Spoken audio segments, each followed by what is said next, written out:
Hey guys, this is Sean from SeanOther.com, and today we are having Infinix Race Jet 4G smartphone with us, and we will be performing few benchmarking tests, and we will have a look on the benchmarking score and performance of this device.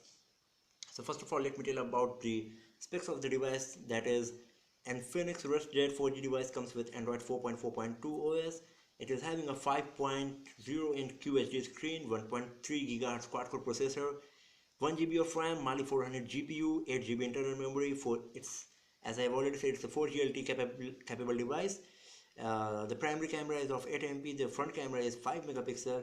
It comes with single SIM, and let's start the benchmarking test now. So today we are having 4 benchmarking apps. We will perform all of them one by one. These are AnTuTu benchmark, Benchmark OS, Geekbench 3, and Quadrant standard. Since AnTuTu benchmark and Benchmark OS are lengthy tests, they take lots of time, so we have already performed them and we're having the score. So let's start with the AnTuTu benchmarking first of all, and here we go.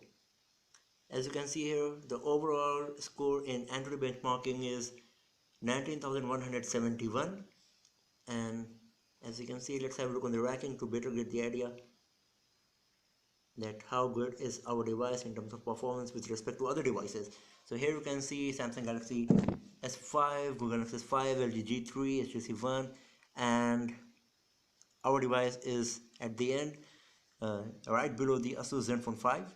So if you have used any of these devices, you can get the idea that how good our Infinix Race Jet 4G smartphone is going to be with respect to all these devices. So 19,000 score is not good, not bad. It's an average score for this kind of specs. So let's go back to Benchmark OS and let's have a look on the result. We have already performed the benchmark because the test takes lots of time. So here is the overall score. As you can see, 413 is the overall score for the system. It's 1000 exactly for memory, read-write memory, input output. It's 381 for graphics. It's 159, and for web browsing 547.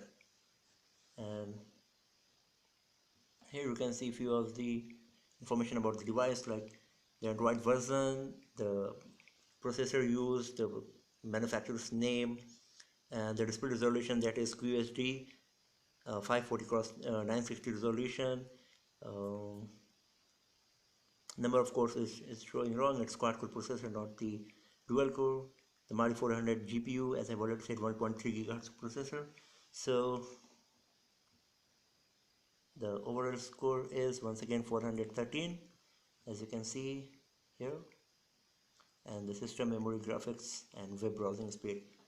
Let's go back to our rest of the test, which we will perform right in front of you. So let's start with the Geekbench 3 and run the benchmark.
Okay, so the Geekbench 3 uh, benchmarking test is about to be over very soon, and after that we will have a look on the score of the device.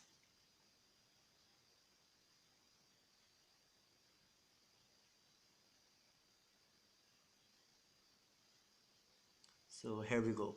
So there are two scores showing by Geekbench 3. The first one is single core score and another one is multi-core score. So for single core it is 354 as you can see, and for multi-core 1181.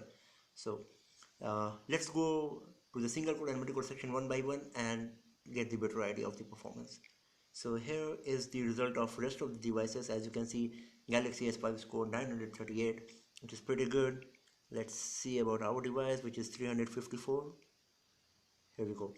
So 354 comes between the Asus Nexus 7 and Samsung Galaxy S3. So you can see the performance is just a bit higher than the Asus Nexus 7 tablet and a bit lower than Samsung Galaxy S3, as you can say.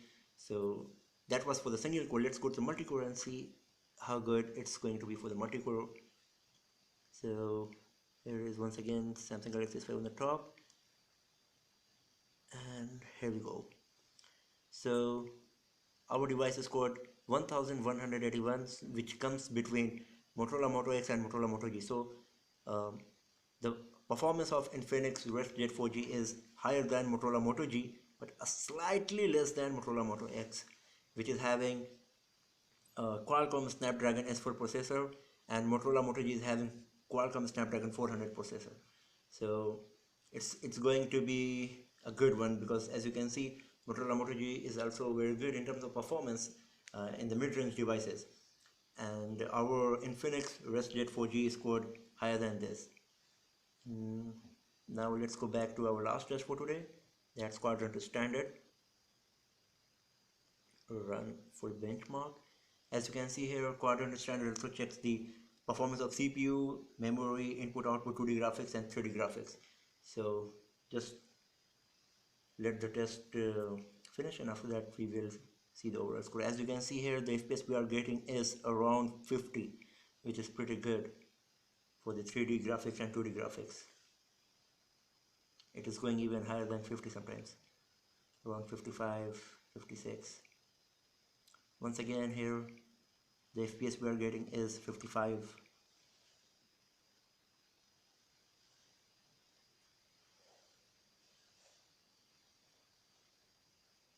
So the test is over, and let's have a look at the performance. Our device is scored 2852. I'm not sure if you can see this because it's very small. It's written here 2852, and rest of the devices are Nexus 1, Motorola Droid X, and kind of old devices. But if you look at the length of this bar, you can see that Infinix Race Jet 4G device scored more than twice of Nexus 1. So if you know about the Nexus 1, if you have used it, you can get the idea that this device is going to be at least twice better in terms of performance. So that's all for now, friends. Thanks for watching the video, and do not forget to subscribe the channel for more videos and hands-on review like this. Have a nice day.